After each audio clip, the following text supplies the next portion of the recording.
আসসালামু আলাইকুম রহমতুল্লাহি ওয়া বারাকাতুহু। সম্মানিত প্রিয় মুসলিম ভাই ও বোনেরা, আর ইসলামিক টিভির পক্ষ থেকে সকলকে জানাই আন্তরিক মোবারকবাদ। আশা করি সকলে ভালো আছেন। আমি আলহামদুলিল্লাহ আল্লাহর রহমতে ভালো আছি।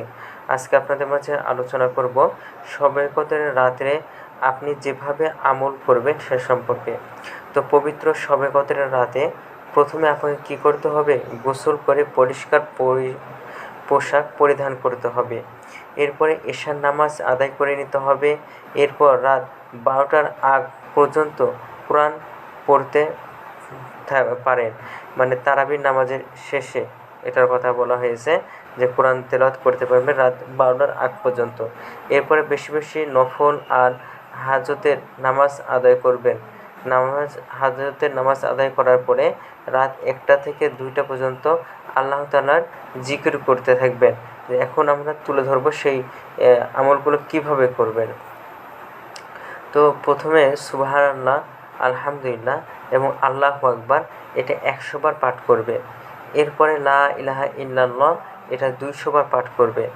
এরপরে আস্তাগফিরুল্লাহ কমপক্ষে 500 বার বা যত খুশি সম্ভব আপনি ইস্তেগফারগুলো পড়বে। এরপরে দুরূদ শরীফ বেশি বেশি করে দুরূদ শরীফ পড়ে নেবেন। এরপরে সুবহানাল্লাহি ওয়া বিহামদিহি কমপক্ষে 100 বার পড়বেন। লা ইলাহা ইল্লাল্লাহু ওয়াহদাহু লা শারীকা লাহু লাহুল মুলকু ওয়া লাহুল হামদু ওয়া হুয়া আলা কুল্লি শাইইন কাদির কমপক্ষে 100 বার পাঠ করবেন।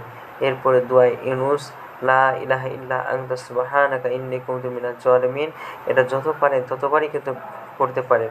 সুবহানাল্লাহি ওয়া বিহামদিহি সুবহানাল্লাহিল আযীম কমপক্ষে এটা কী করবেন? 100 বার পাঠ করবেন। এরপরে লা হাওলা ওয়ালা কুওয়াতা ইল্লা বিল্লাহ বেশি বেশি করে পাঠ করবেন। এরপর সূরা ইখলাস যত পারবেন তত পড়বেন এবং সাইয়্যিদুল ইস্তেগফার যদি কারো জানা থাকে সেটা পড়ে নেবেন, অথবা যদি না জানেন তো ইউটিউবে সার্চ করলেই কিন্তু চলে আসবে, বা আমার এই ভিডিওগুলোর মধ্যে কিন্তু সাইয়্যিদুল ইস্তেগফার দেওয়া আছে, সেটা আপনারা দেখে নিতে পারেন। এরপরে রাত 2টা থেকে 3টা পর্যন্ত তাহাজ্জুদের নামাজ বা পড়তে হবে। অন্তত যদি না পারেন তো তাও 8 রাকাত হলেও পড়ার চেষ্টা করবেন। এরপরে রুকু সেজদায় বেশি বেশি সময়টা দিতে হবে এবং রুকুটা সেজদাটা একটু বেশি সময়ের মধ্যে দিবেন। তারপর সেজদায় দোয়া করতে পারেন। তাহাজ্জুদের পর 3 রাকাত বেতেরের নামাজটা পড়বেন। আগে বেতেরের নামাজটা পড়বেন না, ঈশার নামাজের পরে ওই বেতের নামাজটা পড়বেন না, বরঞ্চ তাহাজ্জুদের নামাজের পরে মানে শেষের দিকে কিন্তু আপনি হলো কী করবেন? এই বেতেরের নামাজটা পড়বেন। তারপরে সাহারি খাওয়ার আগে হাত তুলে আল্লাহ তাআলার কাছে নিজের ক্ষমা প্রার্থনার জন্য কী করবেন? আল্লাহ তাআলার কাছে দোয়া করবেন এবং এরপর সেহরি খেয়ে ফজরের নামাজ কী করবেন? আদায় করে নেবেন। সারা রাত ইবাদত করলেন কিন্তু ফজরের নামাজ পড়লেন না, তাহলে কিন্তু সমস্ত ইবাদতই কিন্তু কী হয়ে যাবে? নষ্ট হয়ে যাবে।